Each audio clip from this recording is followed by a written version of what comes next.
CEO of Huawei, who also happens to be the daughter of the company's founder, she was arrested while changing planes. This was last Saturday in Vancouver, and now the U.S. wants her extradited. And here is the Prime Minister speaking about the process. The appropriate authorities took the decisions in this case. We were advised by them with a few days' notice that this was in the works, but of course there was no engagement or involvement in the political level in this decision, because we respect the independence of our judicial processes. Now, her arrest took place on the same day President Donald Trump and Chinese President Xi Jinping struck a 90-day truce on trade. This was at the G20 in Argentina. Well, now the U.S. is seeking Meng's extradition, so that's tricky. Huawei has been under investigation in the U.S. since at least 2016. This is for allegedly shipping U.S. origin products to Iran and violating trade sanctions. Meng's arrest also putting Canada in a delicate situation as they try to negotiate their own trade deals with China, while facing pressure from the U.S. to take a stand against Huawei.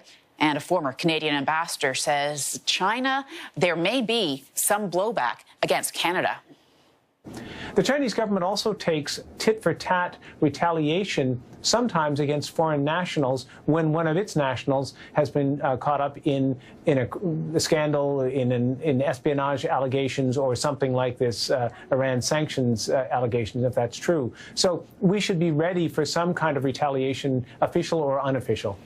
So Huawei operates in more than 170 countries, but their technology has been banned by several Western nations, and the company has been accused of providing the Chinese government with spying capacities. Now, Canada has not yet banned Huawei, but Ottawa is now facing mounting pressure to reconsider that. So then, Aaron, what is the process moving forward from here? Yeah, there's several steps that you have to go through to extradite somebody. Let me just show you. We've got a board here. I want to show it to you.